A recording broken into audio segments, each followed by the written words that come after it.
Good morning, everyone. My name is Mauro Cives, and I am Associate Professor of Medical Oncology at the University of Bari, Italy. First of all, let me express my gratitude to the INCA. It's truly a pleasure to be here to deliver this talk on the latest updates in translational net research. Transformative translational research is occurring in the NAM field. In particular, we have innovative research tools, innovative NAM models, and we have also innovative immunotherapy approaches. And in the last part of this presentation, we will discuss a little bit on that. Of course, it is impossible to have a compilation of all the new excitements going on in the field.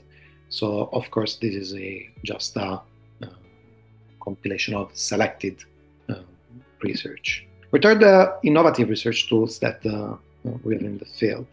Well, for sure, single cell and single nuclei sequencing technologies will aid researchers in gaining a better understanding of the biology of neuroendocrine neoplasms.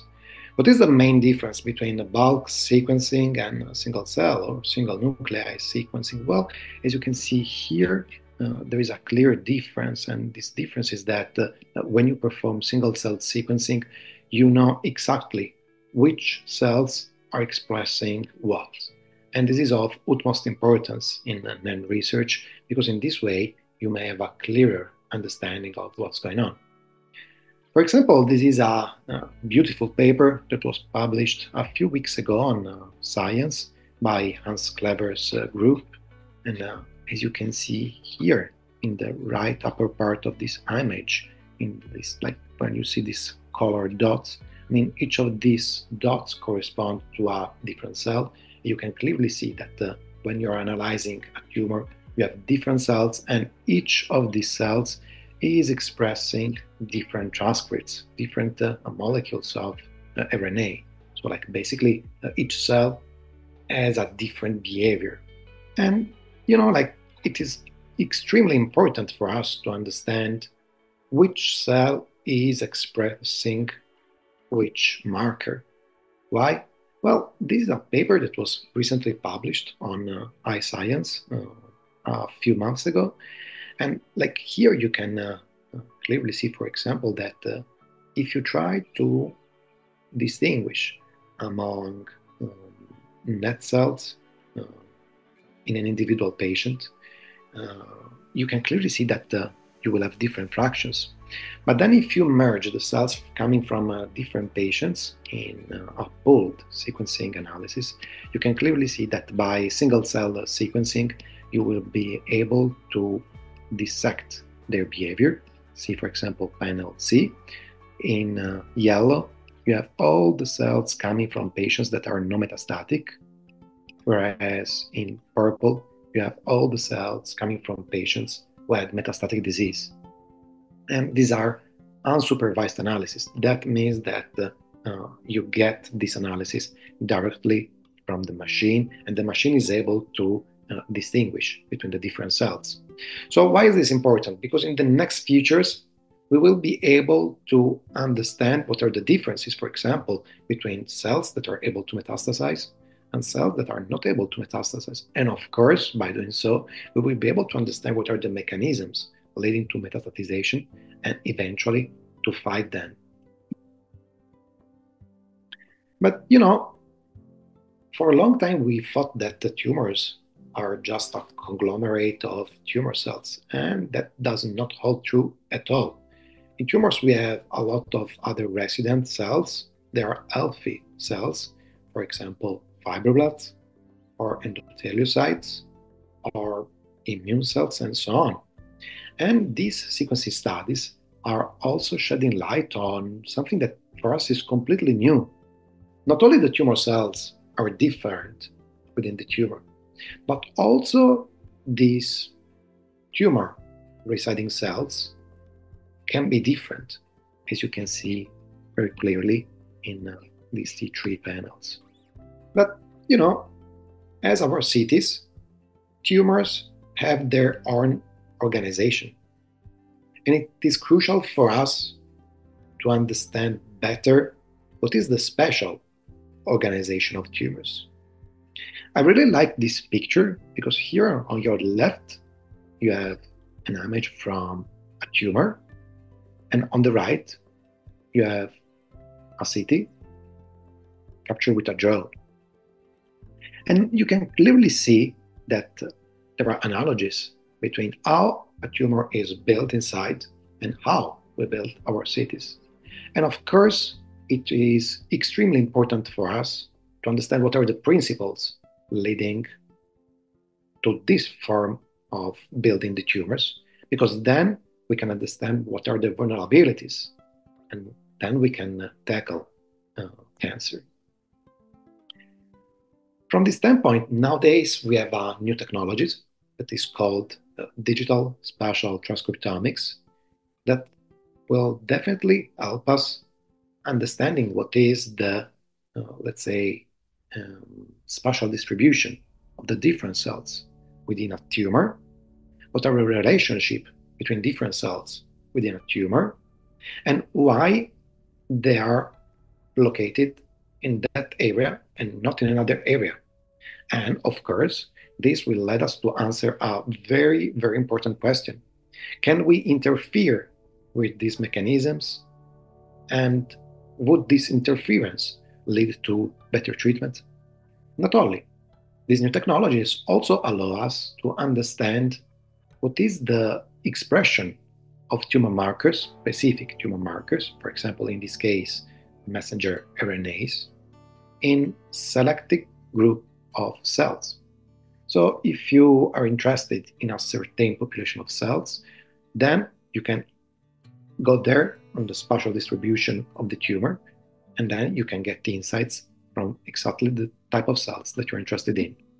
But not only we have new research tools, we also have innovative NAN models, and this is of course extremely important for finding a cure for NANs.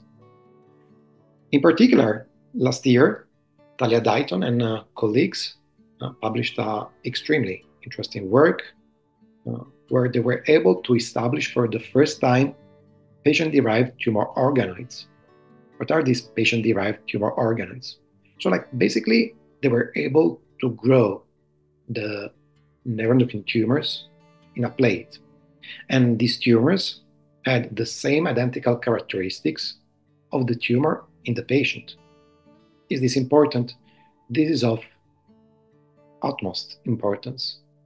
And the reason for that is that, of course, we can use this model to predict, for example, the response to drugs. Nowadays, we do not have predictive factors for all the treatment that we have in the field of neuroendocrine neoplasms. And of course, the only thing that doctors can say to the patients is that we need to try this treatment, and then we will see if this treatment is going to work. By exploiting these new models in the next future, we will be able to test treatments in vitro before we administer that specific treatment to the patient. And for example, in this work, you can clearly see that there is a tight correspondence.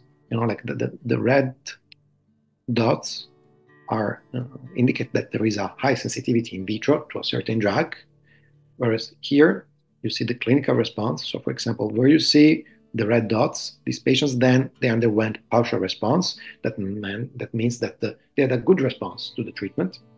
Whereas when you see the blue dots, that means that in vitro there was a poor response to the treatment, and indeed those patients got progressive disease. That means that they did not respond to the treatment.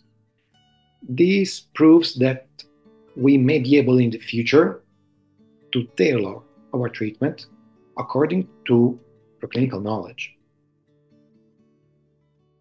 Precision cut tumor slices are another innovative model that we're going to use in the next future. In essence, in precision cut tumor slices, you cut the tumor when the tumor is still viable, and then you are able to incubate the tumor and to have the tumor living for up to 7-10 days. And then you can basically perform experiments on these slices For example, you can test drugs. You can see what are the effects of these drugs on the tumor, or you can try to understand what is the biology leading the growth of the tumor. And as you can see in this picture, the precision cut tumor slice, the part on the right part of this table, of this figure, resemble the clinical histology of these patients. Again, it is impossible in 20 minutes to deliver a talk encompassing all the new advancements in the NAN field. So I decided to exclusively discuss advances in immunotherapy in the field of neuroendocrine neoplasms. In particular, we're facing a moment in which we have a lot of excitement around immunotherapy. As you may know very well, immunotherapy with immune checkpoint inhibitors has shown a limited activity in neuroendocrine neoplasms. So of course, we need to be bold and we need to explore novel strategies to fight the cancer through our immune system. And for example, this is something that was explored last year, where, like, for example, they tested whether the combination or the sequencing of PRRT and immunotherapy could lead to better results in mice models of neuroendocrine neoplasm. And in particular, what they showed is that when you deliver PRRT first and then immunotherapy, you may have better results in terms of tumor shrinkage in the mouse model. And as you can see in these beautiful images, the red spots are T cells, that means lymphocytes, T lymphocytes, that are expressing molecules that are able to kill the tumor. Its name is granzyme B. These are molecules that kill the tumor cells. And you can clearly see that when, like here in the red part of the image, when you have the sequence PRRT first and then immunotherapy, you have way more production of granzyme B by T cells. And of course, that aligns with our expectation in terms of sequencing. And when you test the effect of this sequence, PRRT first and then immunotherapy, in the murine model, you can clearly see that when you have the sequence PRRT and then immunotherapy, you can have basically the eradication of the tumors in the murine model. This concept has been tested in the context of a clinical trial, but I mean, the results have been not that exciting as the preclinical results. This was a cohort of patients mostly comprising small cell lung cancer patients, so maybe this is not the perfect cohort to test this concept, but anyhow, there are studies that are now addressing these research questions, and we will hear about it very soon.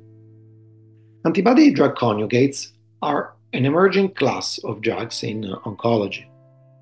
Different substances can be linked to antibodies, and in particular, if you link a toxic substance to an antibody, you will be able to specifically bring this poison within a tumor cell.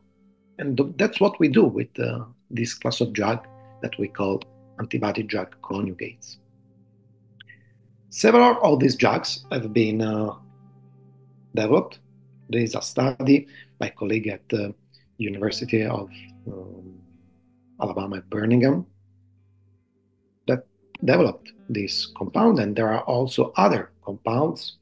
For example, this is being developed by Prenetics, and this is a non-peptide drug conjugate.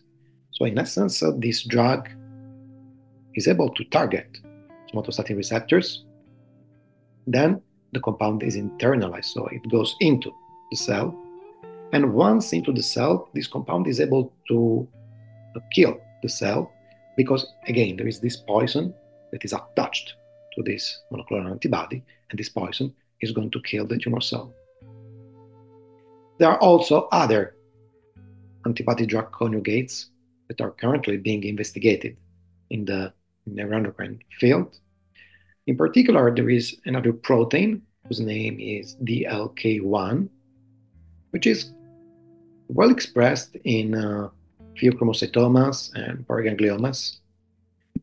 And as you can see here in the right part of this slide, there is a compound that is able to eradicate tumors in the murine model when the tumor cells express this specific protein. Now, there is a phase 1 dose escalation study up and running at NIH in Bethesda.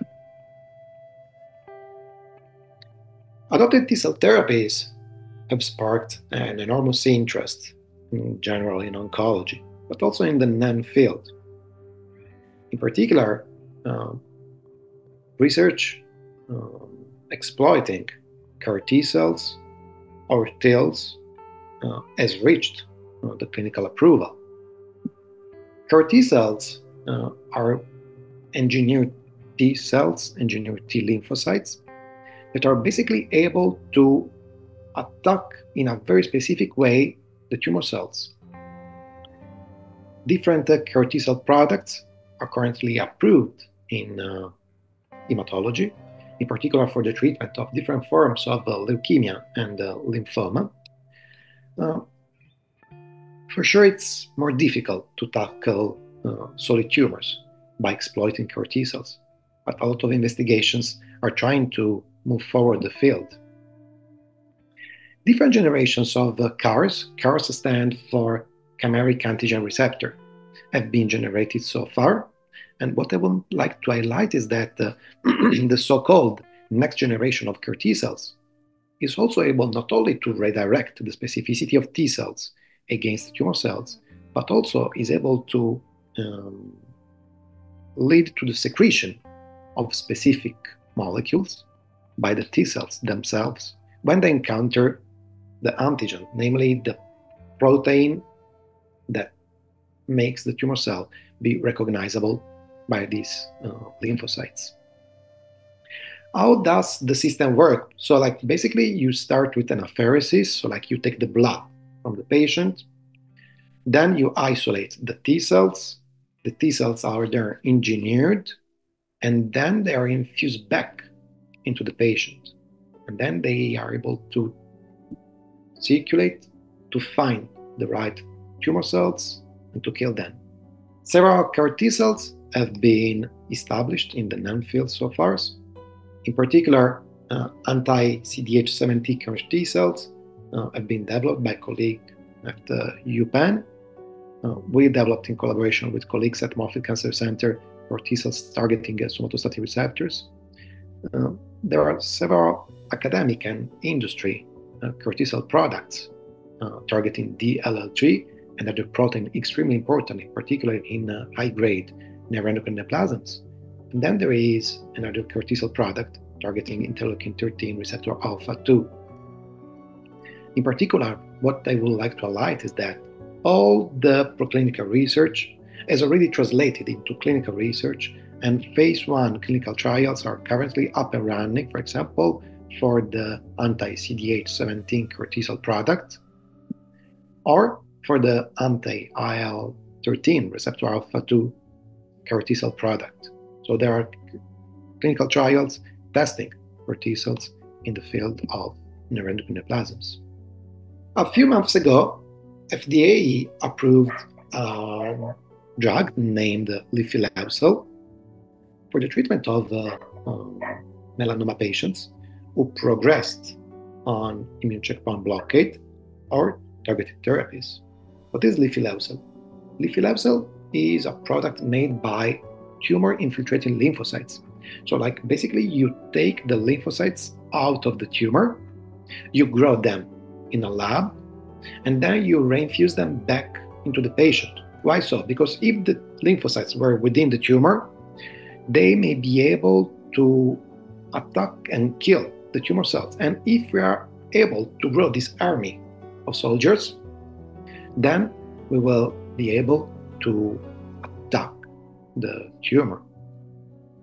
And currently, there are studies including our study funded by Net Research Foundation, that are trying to understand if treatment with the tumor-infiltrating lymphocytes can be used for the treatment of patients with neuroendocrine neoplasms.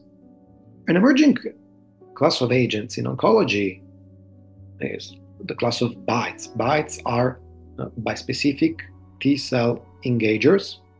So like basically these are molecules that are able to put in close contact, as you can see here, the lymphocytes, the blue cell here, with the cancer cell, the pink cell that you can see here.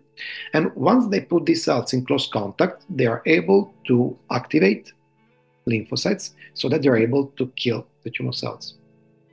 Tarlatamab is a first-in-class BiTE, and it has been approved for the treatment of patients with the previously treated small cell lung cancer. And this is a type of neuroendocrine neoplasm, as you know. And currently, there are clinical trials assessing other BiTEs targeting DLL3. We talked about this protein a few minutes ago in patients with high-grade neuroendocrine neoplasms. This is another product targeting the same protein. Not only, viral therapy is another potential way to treat neuroendocrine neoplasms. A few years ago, a viral product was developed. In particular, they were able to develop this virus that was able to target specifically neuroendocrine neoplasm cells. And within the virus, there was a substance that is toxic for the cell.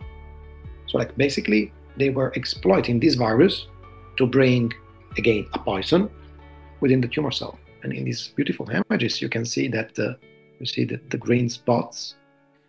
The virus went only to the right cells, to the tumor cells. It didn't go to other cells in the body, the brain, heart, muscles, spleen, kidney, and so on.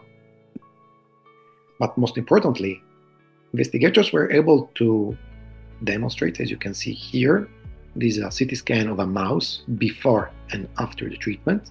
They were able to demonstrate that the virus was able to reduce the size of the tumors, and in particular, to prolong the survival of the mice. Vaccines. Prophylactic and therapeutic cancer vaccines are being currently investigated in oncology and also in the field of neuroendocrine neoplasms. You may all know how vaccines work, and the principle of cancer vaccine is identical to the vaccine that we use, for example, for the flu.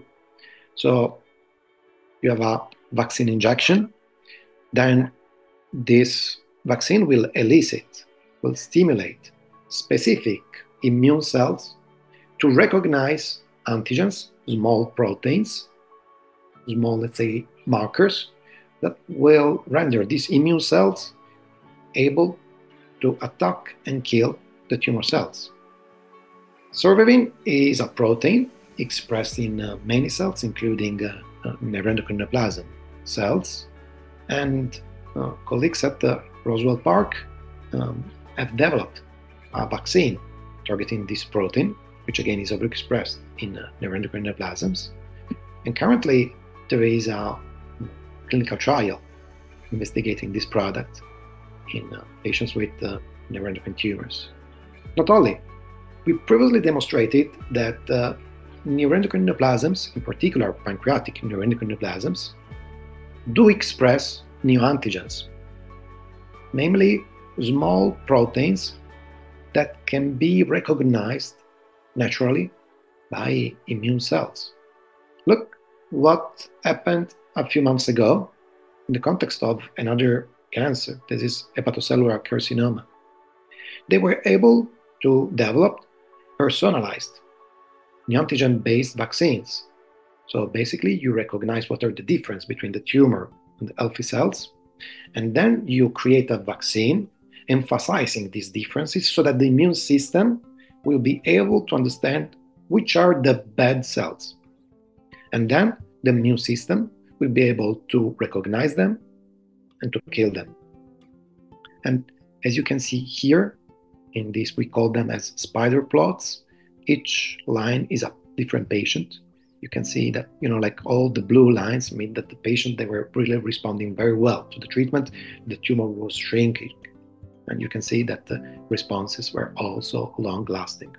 New research tools to conclude, for example, single-cell sequencing or spatial molecular profiling and Noonan models will definitely help researchers to gain a better understanding of NAM biology and, of course, to understand in particular what are their vulnerabilities in the near future. We definitely need transformative translational research because this is the only way we will be able to improve patients' outcomes and eventually cure NAMs, and we need to be bold. But an alliance must be built between patients advocates, researchers, and clinicians. Like we do not need, let's say, science for science, like heart or l'art pour l'art. We need transformative, bench to bedside, very focused research that will be able to advance the field, not in 100 years, but in the next decade. To do so, scientific questions must be discussed with patients and patient advocates. And in particular, for example, patients' advocacy group may have a role in grant funding.